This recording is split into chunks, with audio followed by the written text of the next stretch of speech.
एक बार यशस्वी प्रधानमंत्री का अपने अपने स्थान पर जोरदार ताली बजाकर अभिनंदन करें।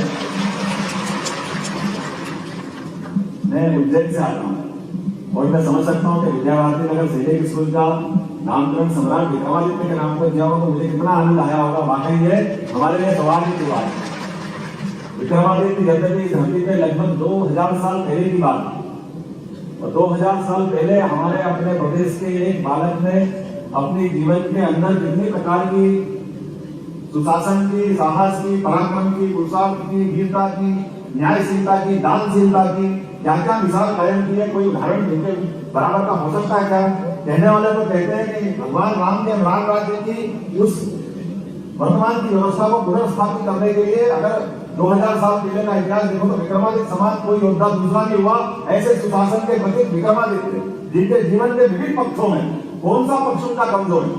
कभी कोई कल्पना कर सकता है कि विक्रमादित्य के लिए वीरता की अगर बात आती है तो वीरता के लिए विक्रमादित्य की 32 कृतियों में से कहानी आती है राजा भोज उससे ठीक 1000 साल बाद में। और राजा भोज ने अपने जीवन में बहुत सारे मामलों में बहुत बड़े पैमाने पर उनका व्यक्तित्व भी उसी प्रकार का विराट रहा है।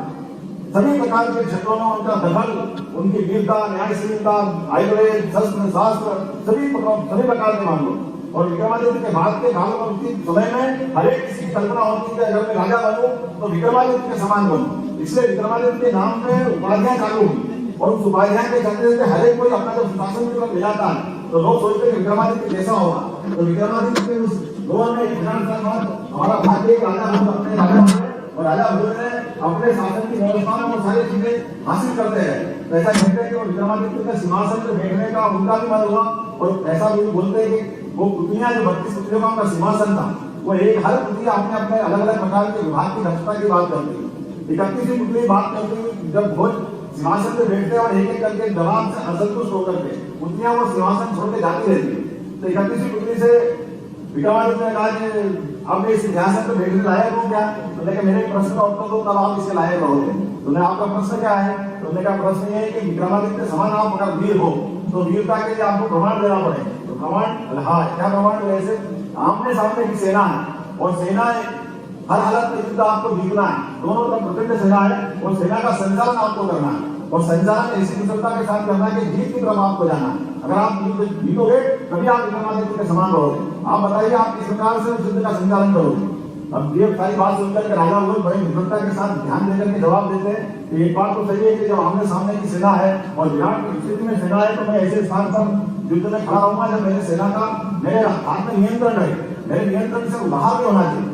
दूसरी उन्हें बात कही कि अगर मुझे युद्ध जीतना है तो जीतने के लिए मुझे इस तरह की भूमिका में भी आना पड़ेगा कि हर हालत में युद्ध जीतना है तो जो सेना हथियार उपयोग करती है वो सैनिक और राजा में फर्क नहीं करती। तो इसीलिए उनकी इस मार्ग की व्यवस्था में हर हालत में युद्ध की तरफ अगर मेरे को जाना है तो मेरे अपने आप का ध्यान रखना पड़ेगा कि मुझे युद्ध जीतना है। इसलिए मैं ऐसी व्यवस्था में इस स्थान पर खड़ा रहूंगा कि मैं अपने आप को बचा के युद्ध जिता के ले जाऊँ। पुतली से कहा था मेरा उत्तर पूरा हो गया, आपका क्या बात है?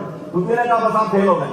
मैंने क्या गलत बोला? तो दोस्तों जैसे कि आपने सुना डॉक्टर मोहन यादव जी के द्वारा बताया गया सीएम किसान कल्याण योजना का जो 8वीं किस्त के रूप में जो पैसा है बहुत ही जल्द किसान भाइयों आपके खाते में ट्रांसफर कर दिया जाएगा। यह बहुत बड़ी जानकारी, बड़ी अपडेट, बड़ी गुड न्यूज़ निकल कर आ रही है मध्य प्रदेश वासियों के लिए।